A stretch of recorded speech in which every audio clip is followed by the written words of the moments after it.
sering berjalannya waktu saya hijrah tuh ke Judaism. Tahun berapa itu kira-kira? Kurang lebih 8-9 tahun yang lalu. Artinya saya harus kembali ke pemilik kitab kan gitu. Dan ketika saya pure ke Judaism, saya ada di salah satu komunitas Etzchaim yang dulu pernah ada di Jakarta. Zionism itu adalah sebuah gerakan kembalinya bangsa Israel ke tanah perjanjian. Bagaimana caranya? Mengatasnamakan agama kan. Jadi mereka itu di satu sisi bergerak atas dasar agama, tapi dibungkus dengan narasi politik. Makanya kalau saya tanya, itu Israel 1948, orang-orang Zionis, dia mendirikan sebuah negara. Apakah sudah ada Raja Mesias? Artinya ada sekelompok orang yang ingin menguasai dunia dengan mengatasnamakan agama. Bismillahirrahmanirrahim. Assalamualaikum warahmatullahi wabarakatuh. Teman-teman, apa kabar semuanya? Kembali lagi bersama saya Muhammad Hussein di channel kebanggaan kita bersama, channel Muhammad Hussein Gaza. Sudah lama kita tidak berjumpa ya, subhanallah, mohon maaf atas pasifnya saya beberapa hari ini teman-teman. Yang penting hari ini saya sudah siapkan satu podcast yang akan mind blowing banget sih ya, karena tamu kita pada hari ini bukan sembarang tamu, bukan orang sembarangan, tapi ini adalah sosok yang aset luar biasa, karena akan kita melalui beliau kita akan membongkar banyak informasi baru, banyak fakta-fakta baru tentang tentang konflik Palestina dari sisi yang berbeda. Selama ini ada sebagian kita yang terlalu alergi dengan istilah ini konflik agama, ini bukan konflik agama, ini adalah konflik politik dan sebagainya.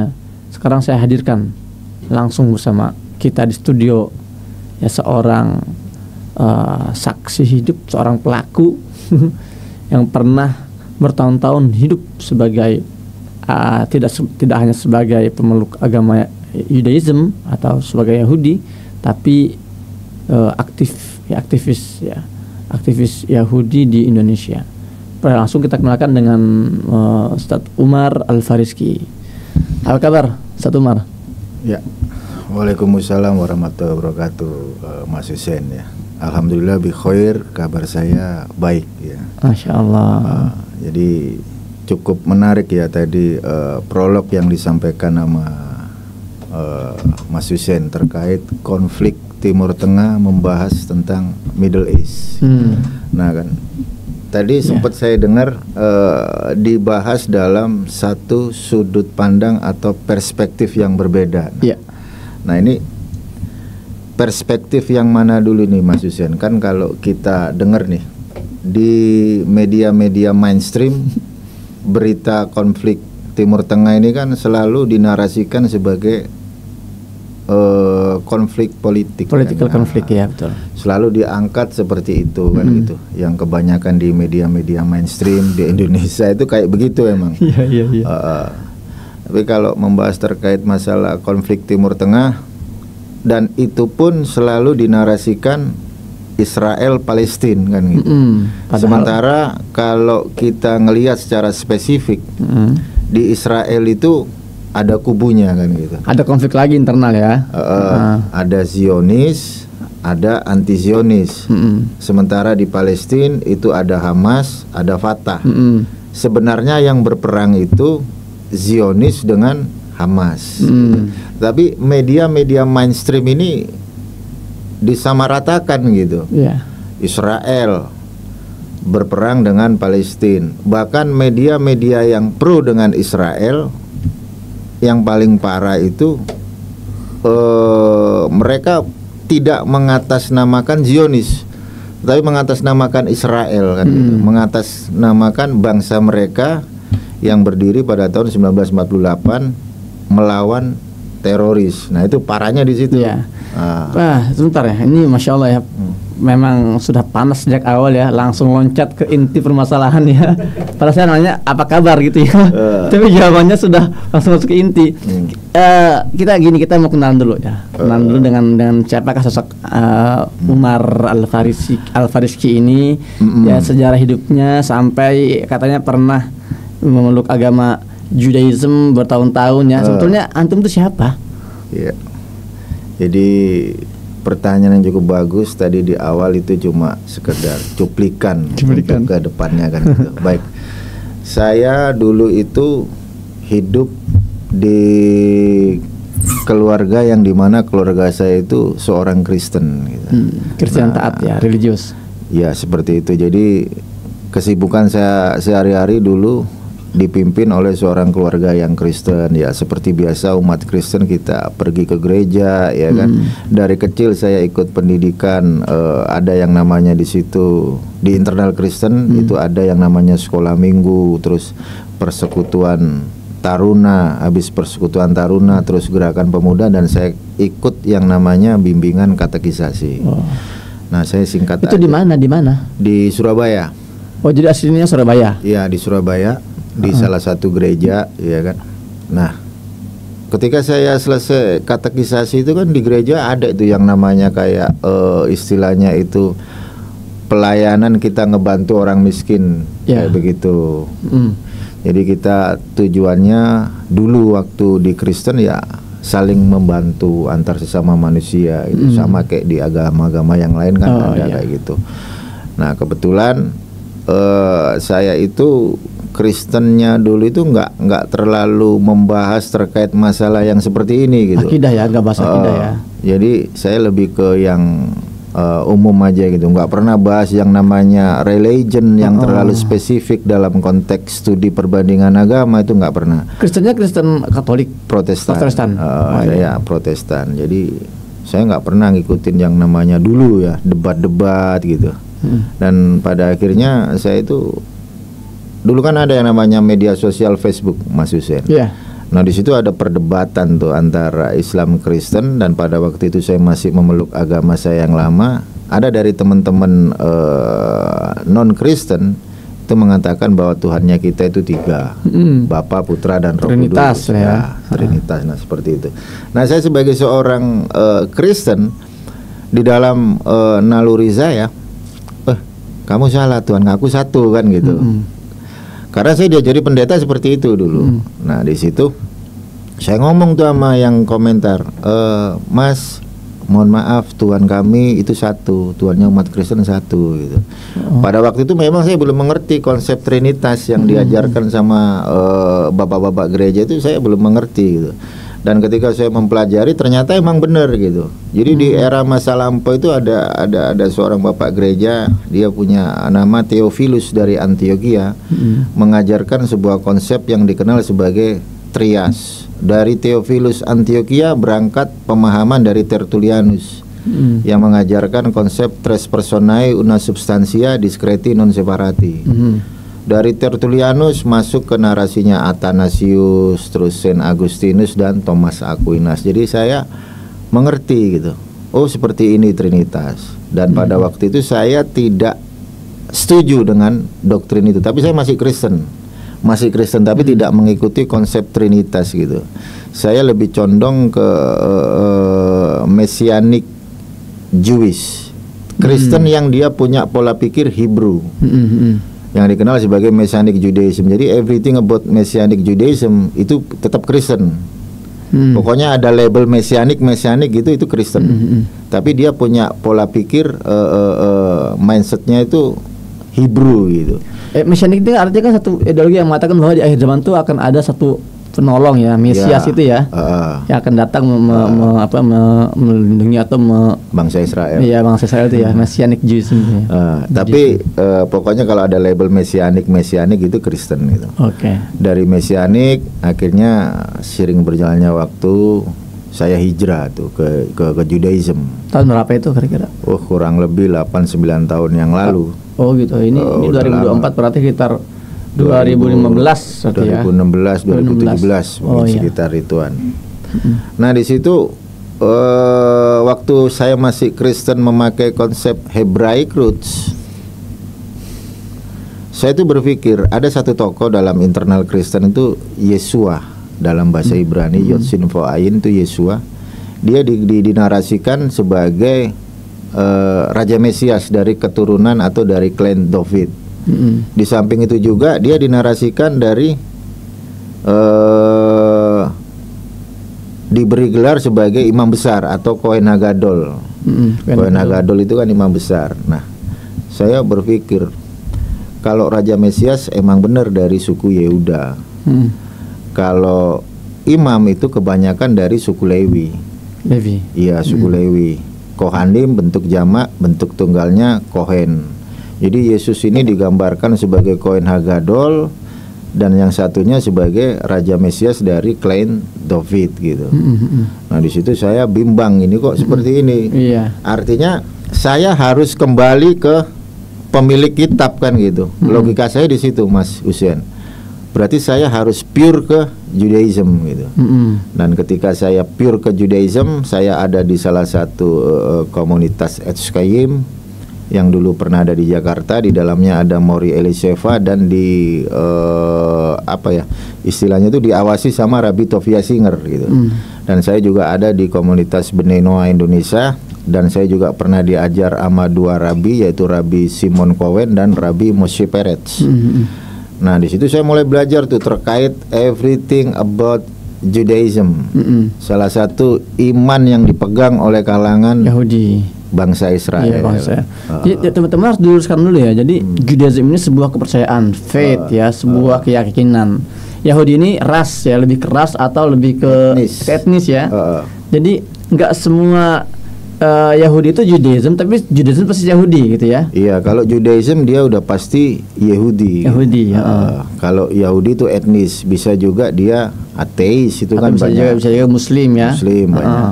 Tapi dia memang punya garis keturunan Yahudi gitu ya. Soalnya kalau ngambil dari keyahudian itu dari sisi ibu. Kalau kesukuan itu ngambil dari sisi ayah. Makanya di Israel itu pasti ada yang namanya contoh misal Ishak ben Abraham kayak gitu. Itu ngambil dari ayah dari jalur kesukuan. Kalau dari jalur keyahudian dari sisi ibu. Gitu. Jadi singkat cerita masuk ke Judaism 2016 ya. Iya, dari 2017 saya belajar itu. Terus apa yang antum dapatkan selama hidup di dalam lingkaran circle Judaism ini? Ya, banyak hal yang menarik. Saya mengerti kitab suci gitu, yang dipegang oleh kalangan Kristen dan dipegang oleh kalangan Judaism. Contoh misal kayak aturan yang diajarkan dalam Torah. Di sana banyak diajarkan terkait masalah Hashem, bahwa Hashem itu echad.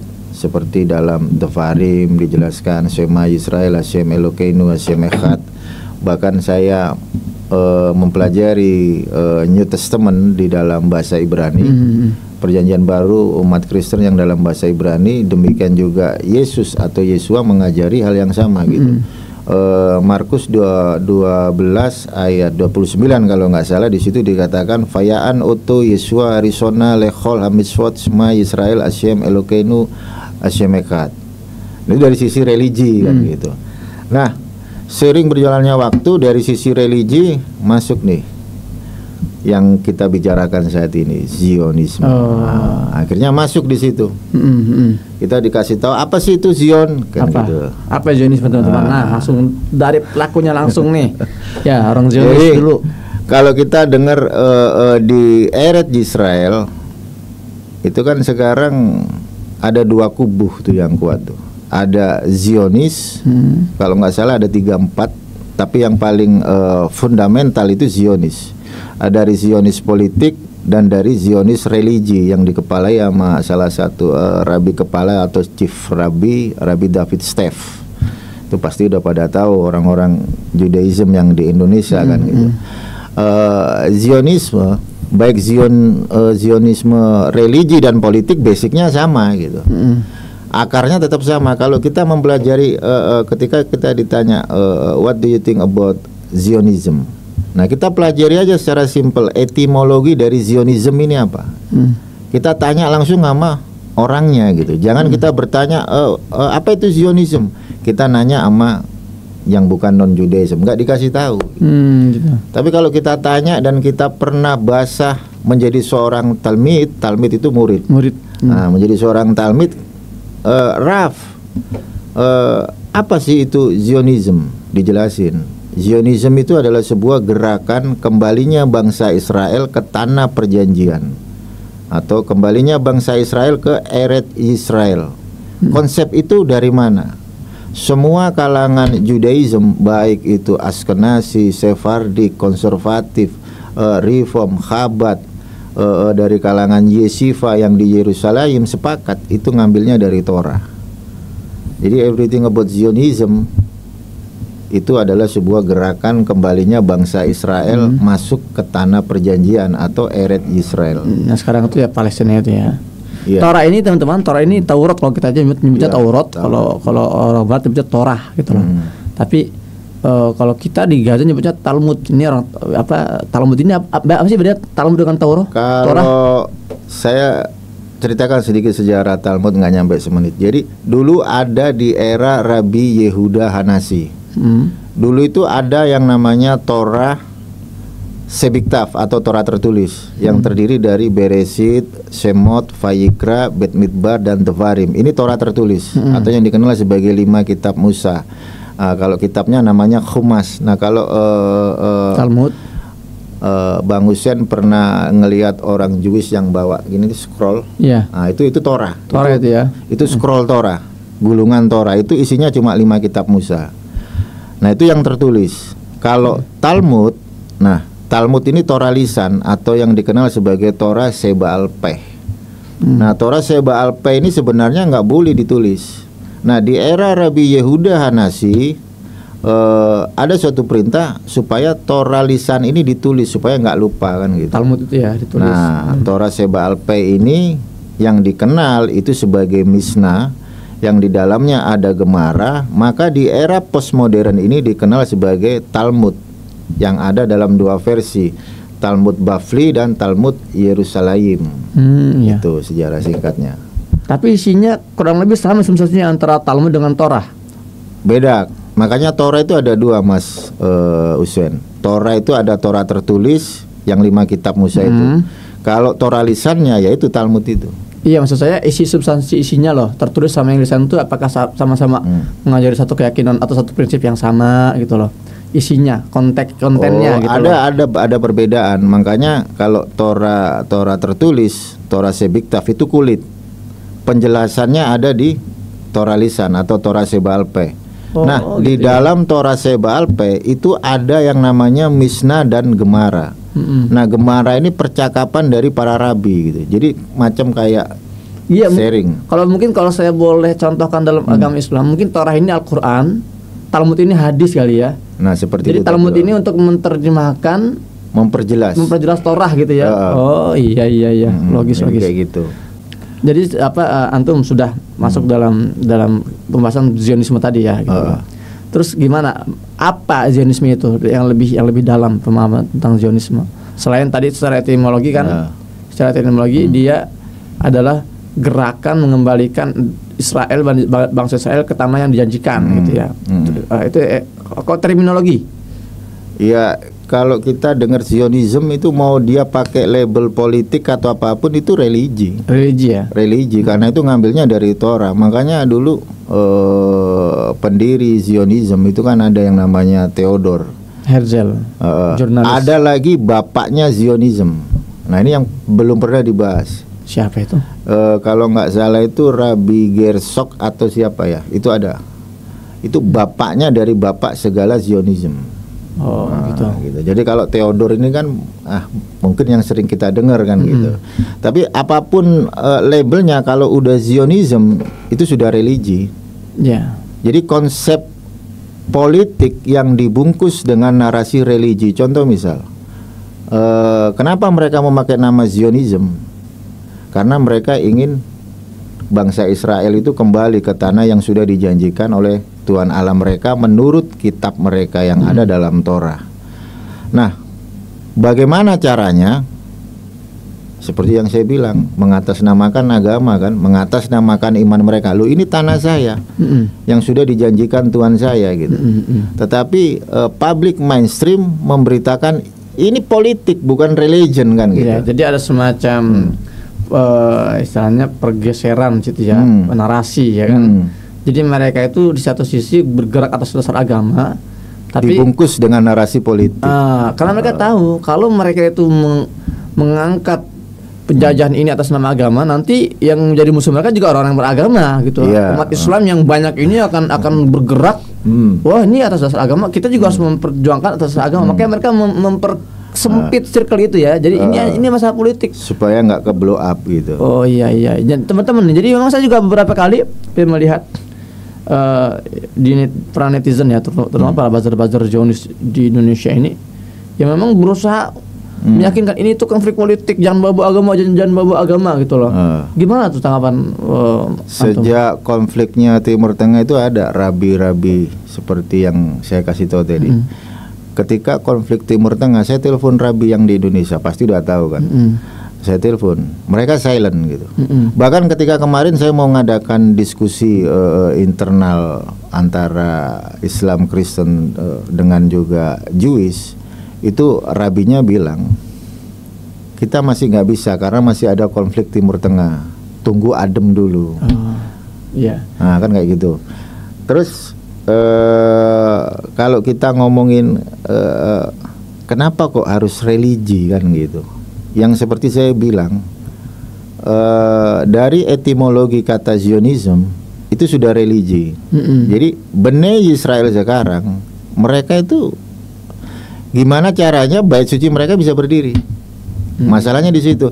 Makanya coba Mas Hussein itu kalau ngelihat IDF pernah nggak ngejaga gereja Makam Kados? Nggak ada. Nggak pernah. Kenapa mereka fokus di Masjidil Al-Aqsa? Nah disitulah tempat di mana nantinya bait suci mereka itu akan berdiri. Didirikannya. Mereka nyebutnya tuh kalau bahasa itu apa sih? Bait suci itu Bait Hakmidas. Bait Hakmidas. Dan Bait Hakmidas atau bait suci yang ketiga ini itu akan lebih besar dari bait suci pertama dan kedua. Di situ kan ada tiga bangunan di situ. Nah itu semua areanya dan yang paling penting ya di bawahnya Masjidil Al-Aqsa itu. Nah, bagaimana caranya kalangan Bani Israel ini? Ya mereka akan mengajarkan bahwa kita ini mengajarkan kedamaian gitu. Alasannya ya. Itu alasannya begitu. Makanya kalau orang-orang Indonesia datang ke sana ketemu sama orang Israel, pasti pertanyaannya mereka begini. Kalau contoh kita umat Islam ke sana, pasti kita ditanya begini. Kamu kalau sholat kiblatnya kemana? Kita kan Islam kiblatnya ke Mekah. Terus kenapa kok masih ada Masjidil Al-Aqsa? Kenapa nggak kau kasih ke kami? Bukankah kiblatmu itu di Mekah kan gitu? Itu sering yang mereka angkat gitu. Kenapa mereka seperti itu? Karena mereka ingin mendirikan bait suci mereka gitu. Dan mereka itu sekarang lagi fokusnya mengajarkan kepada bangsa di luar Israel, yaitu Sefa Miswat Bnei Noah. Jadi yang bukan Israel itu diajarkan 7 hukum Nuh. Jadi besok kalau bait suci udah berdiri, udah nggak ada lagi Islam, Kristen, Hindu, Buddha. Yang ada cuma 2, Mas Hussein, Bnei Noah dan Bnei Israel.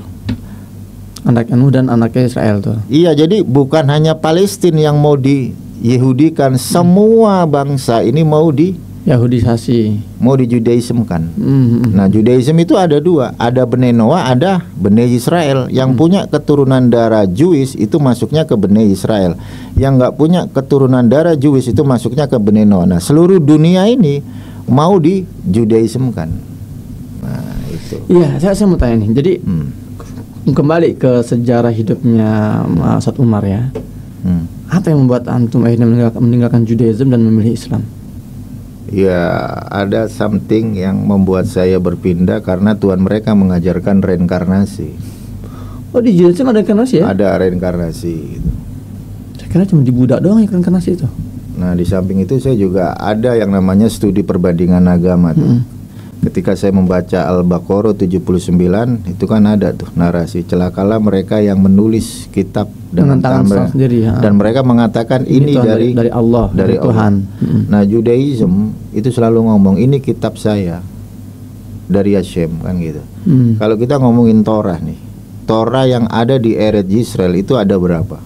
Ada 2. Ada dari versi Gerizim, ada dari versi Yerusalem kalangan Zionis itu. Dari kalangan Gerizim dia bilang Torah kamu itu nggak asli, yang asli punya saya, ini yang dari Allah. Jadi artinya apa yang ada dalam narasi Al-Baqarah 79 benar dong. Terjadi ya di dalam tubuh Yahudi Di dalam itu ya. kalangan mereka sendiri ada 2 Torah. Kalau ada 2 Torah, yang salah yang mana kan gitu. Iya. Kan gitu ya. Akan selalu kontradiktif. Dari Itu teman-teman kalau bagi kalau redaksinya ya. Dalam firman Allah Al-Baqarah walul ladzina yaktubuna al-kitaba bi aydihim thumma yaquluna hadha min indillahi yashtaru bi thamanan qalila. Jadi mereka itu celaka. Allah berfirman, celakalah bagi mereka yang menulis sebuah buku kitab ya dengan tangan mereka, lalu mereka mengklaim ini dari Tuhan, liyashtaru bihi. Tujuannya itu adalah untuk mereka tuh dijual. Liyashtaru bihi thamanan qalila, agar mereka tuh membeli kata-kata mereka itu dengan harga yang murah. Itu memang terjadi di dalam tubuh Judaism itu ya. Benar gak sih? Benar. Terus apa yang membuat akhirnya udah saya fix saya harus meninggalkan agama ini dan saya harus hijrah ke Islam. Di Islam banyak sekali kita diajarkan ya. Pernah saya itu ada di satu komunitas dengan kalangan Judaism. Judaism ini ditanya gitu, Raf, what do you think about Muslim? Nah, Rabi ini bilang Muslim itu adalah salah satu religion yang begitu beautiful, sangat indah gitu. Dan Islam itu mengajarkan satu konsep monoteistik yang begitu sempurna. Itu rabinya bilang seperti itu.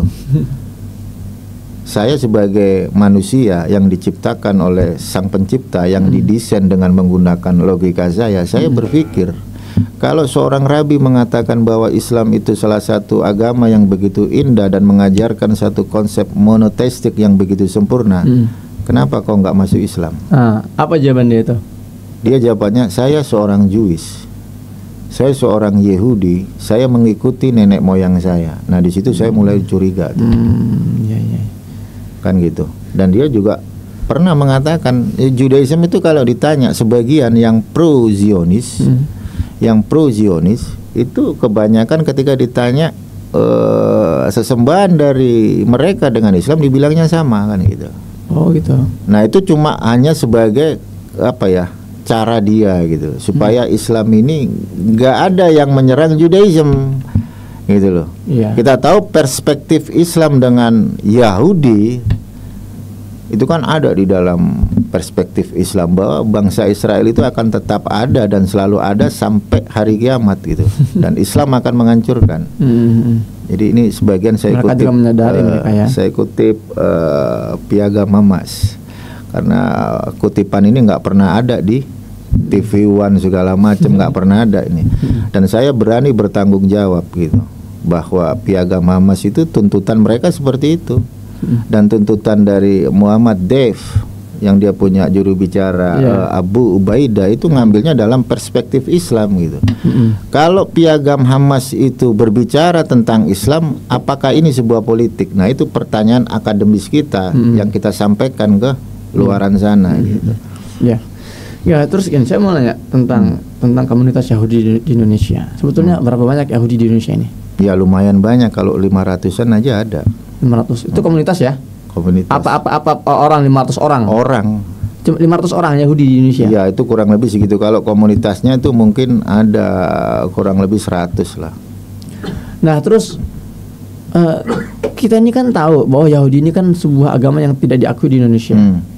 Ya, karena kemarin saya lihat ini salah satu 5 tokoh ya, 5 tokoh pemuda yang datang ke Israel. Dia mengatakan dalam satu klarifikasinya bahwa Yahudi ini diantara salah satu agama yang resmi di Indonesia. Padahal kan tidak resmi kan? Indonesia kan tidak mengakui agama Yahudi ya? Apa salah? Nggak ada kan? Terus bagaimana mereka survive? Bagaimana mereka hidup di tengah-tengah negara yang tidak mengakui mereka? Bagaimana Anda bisa survive? Jadi kita sebagai warga negara Indonesia juga mengikuti aturan kan. Memang di dalam undang-undang kalangan Yahudi itu religionnya nggak diakui, tetapi mereka dilindungi di sini. Agamanya nggak dimasukkan, tapi mereka dilindungi di sini. Itu ada aturannya. Nah ini yang juga membuat saya menjadi satu paradoks gitu. Kalau di dalam Undang-Undang Dasar 1945 ada sebuah narasi bahwa penjajahan harus dihapuskan kan gitu, dan bahkan ada satu undang-undang terkait masalah pengibaran bendera Israel itu ada delik hukumnya gitu. Terus lantas bagaimana dengan orang-orang yang dia punya keturunan Jew tinggal di Indonesia gitu. Dan jelas-jelas mendukung penjajahan. Nah, itu yang jadi pertanyaan saya, kenapa pemerintah ini kok diam gitu? Iya. Karena iya betul, ini juga yang jadi keresahan saya juga. Saya kaget kok orang-orangnya mesti dibiarkan, tidak hanya dibiarkan tapi dikasih panggung. Iya. Dibiarkan bebas itu. bicara gitu loh. Yang nih pemerintah, saya mau ya autokritik ya untuk pemerintah kita sendiri. Tepi jurang nih kayaknya. Iya, nggak masalah gitu loh. Ini untuk kebaikan kita semua. Pemerintah kan ketika ada misalnya ada isu ISIS, itu sigap sekali itu. Pokoknya yang memiliki ideologi ISIS gitu kan harus diberantas dari akar-akarnya gitu ya. Nah, apa bedanya Zionisme dengan ISIS sebetulnya dari segi bahaya? Kan bahaya juga. Ini bisa merongrong dari dalam nih pemikiran ketika kita Indonesia ini anti penjajahan, tapi ada orang-orang di Indonesia yang pro penjajahan. Ini kan membahayakan generasi kita. Dan korbannya nanti seperti yang lima akademisi kemarin tuh ya. Mereka akhirnya kan merasa kita nggak masalah berinteraksi dengan Yahudi, bahkan datang ke negara Yahudi yang jelas menjajah. Ini semua nggak akan muncul fenomena ini kalau tidak ada gerakan Yahudisasi di Indonesia gitu loh, yang memancing-mancing mereka atas nama toleransi beragama gitu kan. Nah kalau kita hanya fokus pada sanksi terhadap 5 orang ini, tapi kita tidak fokus terhadap penyebab lahirnya fenomena peristiwa datangnya mereka ke itu juga sama aja bohong. Ya artinya kita tidak memperbaiki masalah gitu. Kita hanya mendilai masalah yang mendatang. Jadi menurut antum apa sikap pemerintah? Seharusnya pemerintah terhadap komunitas Yahudi di Indonesia ini itu bagaimana? Kalau ngelihat undang-undang, masalahnya undang-undang sendiri itu melindungi sekalipun agamanya nggak disahkan gitu. Tetapi kan faktanya mereka punya komunitas, kadang mereka ada yang punya sinagog kan gitu. Bahkan mereka juga mengajarkan perspektif mereka, dan saya rasa diduga kalangan Judaism di Indonesia itu Zionis semua, pro Zionis. Berarti pro penjajahan berarti ya? Iya. Nah, kalau misalnya Yahudi kita nggak masalah. Saya juga punya teman-teman Yahudi, nggak masalah gitu loh. Nah, tapi ketika kita bicara Zionisme ini yang harus kita kritisi gitu loh. Ini nggak bisa dibiarkan harusnya orang Zionis ini. Masalahnya kalau kalangan Judaism di Indonesia yang anti Zionis, pasti dia udah bersuara kan gitu. Iya harusnya ya. Tapi dia harus bersuara. Sama seperti Rabbi David Yisrael dari Nitorekarta, dia menentang gerakan Zionis. Tetapi pada realitanya Judaism di Indonesia ini nggak ada yang punya suara gitu. Iya, artinya diamnya mereka itu artinya sebuah persetujuan terhadap genosida di Gaza. Kalau misal gini, Mas Hussein, kalau Judaism yang di Indonesia anti Zionis, maka kita akan angkat dia kan gitu. Iya. Kan gitu. Kalau anti Zionis. Tapi kan yang saya herankan, kenapa Judaism di Indonesia ini pada bungkam gitu. Bahkan secara diam-diam kemarin kan ada Rabbi Yakob, saya sebut aja namanya. Ada Rabbi Yakob Baruk dengan 5 orang yang diduga dari praktisi Islam kan gitu. Bahkan salah satunya sudah dipecat oleh salah satu lembaga. Nah disitulah kalau memang salah satu tokoh Judaism yang digadang-gadang di Indonesia ini pasti udah tahu kan namanya Rabbi Yakob Baruk. Baruk ini yang bangun museum di Minahasa itu kan, museum Holocaust itu. Nah itu harusnya dimintai pertanggungjawaban gitu. Harusnya seperti itu gitu. Dan kalau misal TV One bikin acara-acara seperti itu kan ada Rabbi Yakob Baruk, tinggal tanyain aja apakah you pro Zionis apa enggak, jangan berbohong kan gitu. Oke, dia mengatakan saya pro Zionis, terus langkah apa yang harus diambil oleh kalau Zionis ketika Israel dibombardir mereka akan berdoa, mereka akan mengupload. Tapi kalau anti Zionis ketika Israel 1448 itu dibom, mereka senang.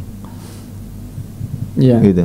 Jadi ada ya Yahudi yang senang ngelihat Zionis itu dia. Iya, karena mereka punya perspektif begini, makanya saya ambil dari Nitorekarta. Itu Jew, ultra ortodok dari kalangan mereka. Ada namanya Rabbi David Yisrael. Itu sampai sempat berdoa kiranya Hashem Hakadosh Baruch Hu menghapuskan negara Israel yang palsu ini. Makanya kalau saya tanya, itu Israel 1948, orang-orang Zionis, dia mendirikan sebuah negara, apakah sudah ada raja Mesiasnya? Kan gitu. Israel itu bisa dipimpin kalau ada raja Mesiasnya. Oh, jadi itu keyakinan Nature Karta. Jadi pada akhirnya mereka juga ingin ada bangsa Israel di tanah janjikan, tapi nunggu Mesias gitu kan? Iya. Sementara mereka tidak meyakini bahwa Netanyahu ini bukan Mesias. Bukan. Gitu ya. Bukan. Para petinggi Zionis ini bukan Mesias, jadi ini nggak pantas untuk didukung gitu kurang lebih ya. Artinya apa di situ?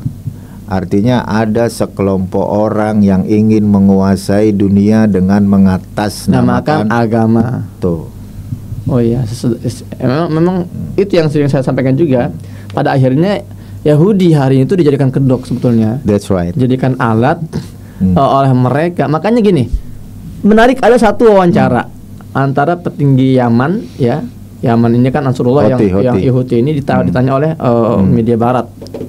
Ditanya gini, kalian wahai Yaman, kenapa sih kalian kok ribet-ribet ikut membantu Palestina memblokade jalur laut? Yaman sendiri kan punya banyak konflik masalah besar di dalam internal kalian. Apa jawaban petinggi Yaman ini? Dia bilang, silahkan tanya itu ke Joe Biden. Apakah Joe Biden dengan Netanyahu tinggal satu atap? Kenapa ketika Israel ini perang melawan Gaza, kok Joe Biden repot-repot kirimkan pasukannya, ya kan? Amerika mengirimkan amunisinya, kemudian tentaranya, bahkan tidak hanya Amerika, Inggris, kemudian juga Australia, kemudian Perancis.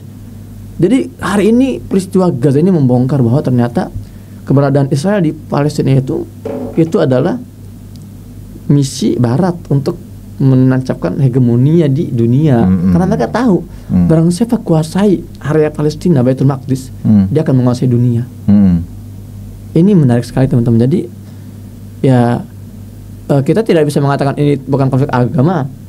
Ya, ini konflik agama. Di sana ada mereka datang atas nama agama. Tapi kalau kita masuk lebih dalam lagi, Torah mereka atau Yahudi mereka ini itu kedok ya untuk ada agenda yang lebih besar di balik kita semua. Mereka hanya mengatasnamakan itu. Mereka itu sebenarnya rindu membangun kembali reruntuhan mereka. Tetapi orang yang di Zionis itu bukan mereka yang benar-benar taat sama kitab mereka gitu. Ya, jadi sekuler sebetulnya. Cuma kita orang sekuler ya sebetulnya. Kayak Netanyahu ini sebetulnya Yahudi yang ateis sebetulnya ya. Dia kalau Benyamin Netanyahu itu mungkin Jewish yang nggak terlalu religius, nggak terlalu religi. Ya mungkin kalau saya bilang lah cuan lah gitu kan. Gitu. Jadi contoh misal kayak kami ini mengajak kamu itu berdamai kan gitu. Sebenarnya mereka mau mengajarkan 7 perintah Nuh gitu. Ini loh ajaran kami seperti ini kan gitu. Nah itu kalau sampai nanti bait suci ketiga berdiri, itu semua bangsa, negara satu, kerajaan satu Tuhan, satu bangsa, satu penyembahan, terus apa lagi itu? Pokoknya semua dalam kekuasaan bangsa Israel. Ya. Jadi ancaman itu juga sebetulnya ada di depan mata kita juga ya. Artinya kita pun sedang ditarget untuk menjadi bawahan mereka kurang lebih gitu ya. Jadi ya teman-teman ini pembelajaran baru buat kita ya. Kita selama ini takut ditakut-takuti tentang khilafah misalnya. Wah kita nggak mau dipimpin satu khilafah, ya kan sedunia. Tapi di sisi lain Zionisme ini juga punya satu konsep yang sama. Dia ingin menyamaratakan seluruh dunia menjadi satu agama Yahudi, menjudaiskamkan seluruh bangsa. Nah kan bedanya ya, parahnya Zionis ini menggunakan sistem genosida demi melanggengkan itu semua. Warga Palestina nggak mau dijudaismkan, akhirnya udah dibantai aja, ethnic cleansing, di genosida. Itu bisa terjadi di Indonesia itu. Indonesia kalau satu hari nanti misalnya tangan-tangan Zionisme ini sampai ke Indonesia dan mereka punya agenda yang sama ingin menyahudisasi Indonesia misalnya ya, kita menolak, siapa kita di genosida gitu loh. Jadi sebahaya itulah pemikiran. Jadi di dalam kitab mereka itu ada sebuah ajaran terkait masalah Torah. Jadi contoh penyembahan berhala itu harus dihapuskan. Pokoknya yang selain daripada ajaran mereka harus dihapuskan gitu. Makanya saya bilang, contoh misal ada salah satu praktisi Kristen, dia punya nama Monik lah saya sebut, yang kemarin di TV One, dia itu Kristen gitu. Sangkut pautnya apa dia kok sampai pro ke Israel gitu? Apa tuh? Ya karena dia punya motivasi, dia misionaris kan gitu. Dia coba untuk mengkristenkan Israel gitu. Caranya gimana seperti itu? Kan di dalam ajaran Kristen tuh nggak boleh ngutuk Israel gitu. Tapi Israel yang mana kan gitu. Nah, Monik ini dia itu melakukan segala cara supaya Israel ini diterima di Indonesia dan ada hubungan bilateral tuh. Itu motif dia, namanya juga misionaris kan dia bilang. Misionaris itu punya banyak cara gitu. Jadi tugas dia itu pasti akan mengkristenkan orang Israel. Kan dalam kitab mereka kan ada tertulis, jadikanlah semua bangsa muridku. Itu visi misi dari Kristen. Nah, si Monik ini juga nggak ngerti gitu bahwa Bene Israel atau Judaism itu, mau itu politik, religi, itu tidak akan pernah menganggap kekristenan gitu. Karena di mata Judaism, kekristenan itu avodah zara, penyembahan berhala kan gitu. Nah, harusnya Monik sadar gitu. Harusnya Monik ini bersatu dengan teman-teman kita gitu. Dari, kalau saya pakai bahasa kasarnya, harusnya kau itu bergabung dengan si bungsu. Kan Judaism, Kristen, baru si bungsu kan Islam kan gitu. Harusnya lu bersatu dengan Hamas gitu. Hamas itu menerima Yesus masih sebagai nabi, gitu. Judaism, jangankan Yesus nabi, kita aja ditolak sama mereka gitu. Ya. Dan gini loh, Setumar. Bahkan di Israel sendiri orang Kristen itu kan direndahkan. Iya. Diludahi. Itu ada banyak beberapa video, ntar dicari ya, amin ya videonya ya. Itu kalau diludahi orang Yahudi meludahi terang-terangan orang Kristen. Kok masih ada orang Kristen di sini yang membela Yahudi, itu gimana? Nah, itu. Contoh misal kalau di Israel itu kan, contoh misal kalau kalangan Judaism ada festival gitu. Contoh misal kayak Tisha B'Av. Nah, kalau ada festival Jewish gitu ya, terus ada orang Kristen bawa salib, diludahin mereka. Iya. Terus ada satu prayer, doa, namanya Birkat Haminim tuh. Birkat Haminim itu sehari 3 kali tuh. Orang-orang Judaism itu mendoakan Kristen. Mendoakan untuk? Dengan narasi yang sangat nggak bagus. Contohnya apa itu? Pokoknya negatif lah. Dia sama seperti gitu ya. Sama seperti doanya Rabbi David Yisrael kepada Israel, kepada Zionis. Nah itu, gitu. Harusnya kekristenan itu mendukung Hamas gitu. Kalau Hamas didukung, kita hidup damai gitu. Nggak ada lagi bait suci ketiga gitu. Yang ada Masjidil Al-Aqsa menjadi milik umat Islam.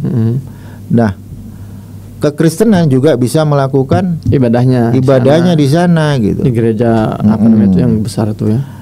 Padahal di Israel gerakan misionaris selalu ditentang gitu. Ada di Israel itu nama komunitas namanya Bnei Neinu. Itu kalau ada misionaris paling getol, mereka nggak setuju gitu. Nah, kalau besok bait suci ketiga berdiri itu gereja Makam Kados pasti diratakan juga gitu. Kenapa nggak ada? Nggak boleh. Kalau udah bait suci 3 berdiri itu nggak boleh ada yang namanya orang nyembah Yesus, nggak ada. Nggak boleh ya.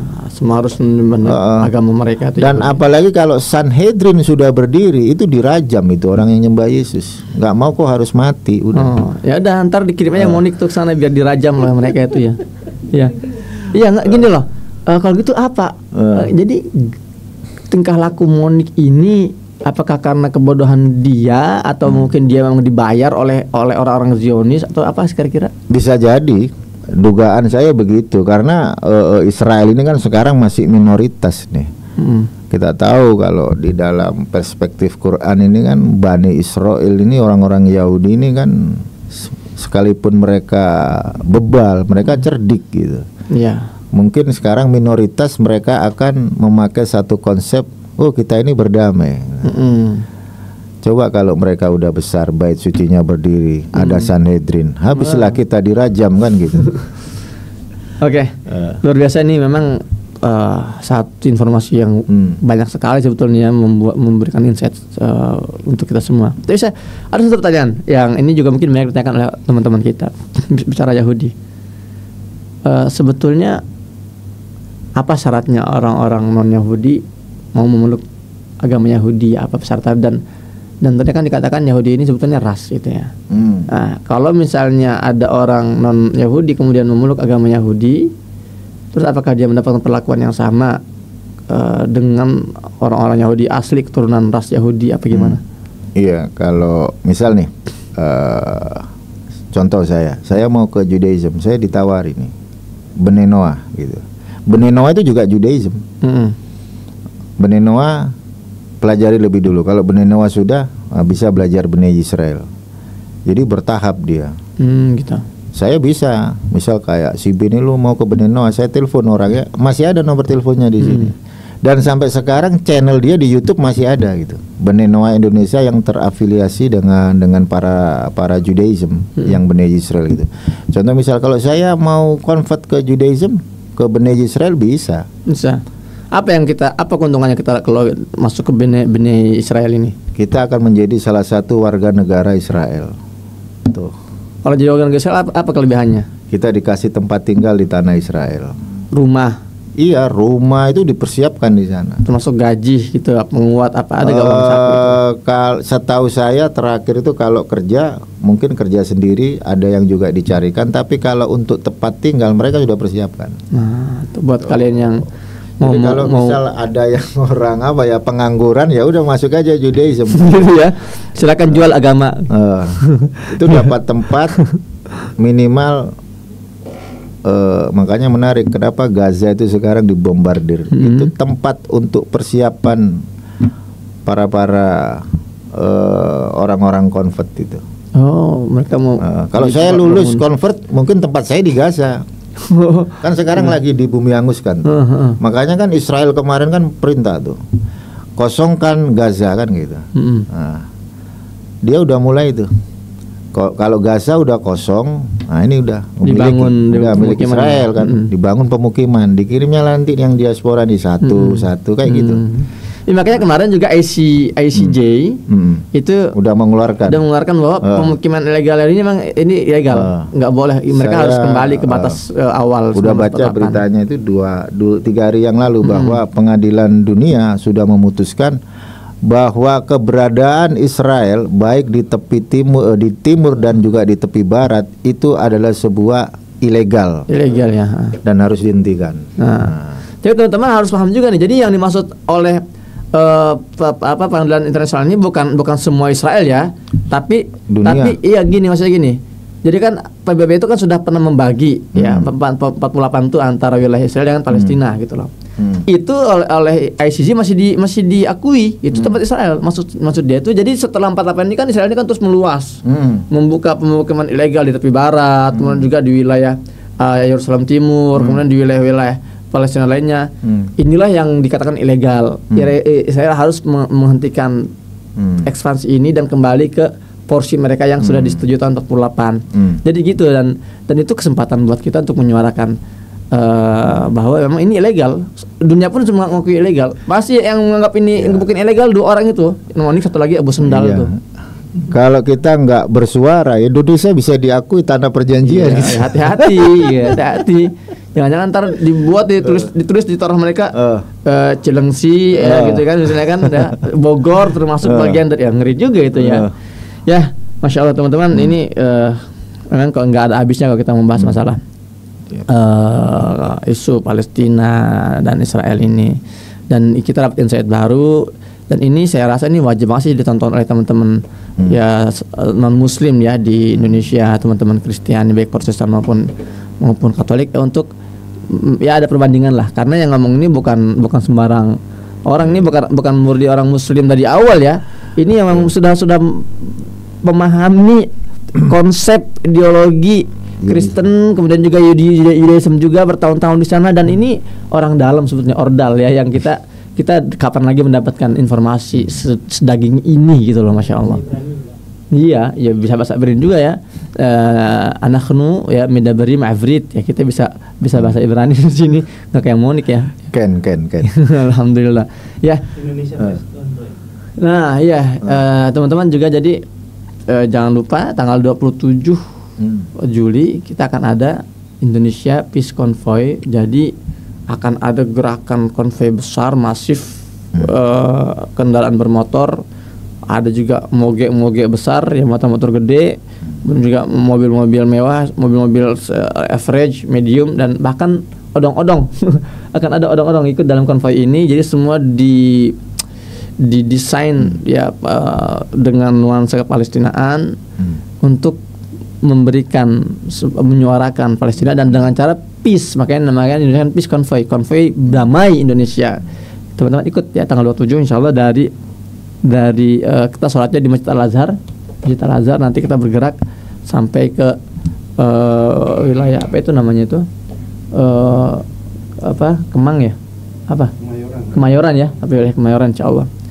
Oke, sebelum ditutup ada pesan-pesan terakhir dari Ustaz Umar untuk teman-teman subscriber Muhammad Hussein Gaza. Ya, terima kasih saya ucapkan kepada Mas Hussein. Saya bisa ada di sini itu semua karena Allah Subhanahu wa taala. Dan pesan saya cuma satu, mari kita sama-sama berjuang supaya Masjidil Al-Aqsa tetap berdiri. Walaupun kita nggak bisa ke sana, tetapi setidaknya kita terus menyuarakan itu melalui media sosial. Sampai kapanpun Masjidil Al-Aqsa jangan sampai direbut oleh kalangan Zionis laknatullah. Masya Allah, luar biasa. Makanya ada satu yel-yel birruh bidam nafdi kaya Aqsa. Dengan nyawa, dengan darah kami siap menebus wahai Al-Aqsa, menjagamu wahai Masjidil Aqsa. Ya, demikian untuk konten kita kali ini. Jangan lupa teman-teman, kalau antum melihat ini bermanfaat, ya ini bisa membuka perspektif baru, silakan di-share ya seluas-luasnya ke grup-grup WhatsApp antum tuh, ya ke Facebook dan medsos yang kalian punya. Di komen juga, dan kalau nggak salah Mas Umar juga antum punya YouTube juga ya? Jarang tapi saya. Oh, apa nama akunnya? Sama Umar Al-Fariski. Umar Al-Fariski ya, ntar bisa dikontak, dicek juga di YouTube. Ya silakan di-subscribe juga. Saya juga ingin menyapa teman-teman dari channel apa namanya itu? Opsi TV ya, teman-teman Opsi TV, jangan lupa di-subscribe juga ya channel ini, channel dakwah luar biasa. Ini banyak sekali ilmu-ilmu yang penting untuk kita dengar di sana, menambah kekuatan akidah kita dan ketakwaan kita, semoga ya menjadi pemberat timbangan amal kebaikan kita semua. Ya, demikian bersama saya Muhammad Hussein dan bersama Ustaz Umar Al-Fariski. Assalamualaikum warahmatullahi wabarakatuh.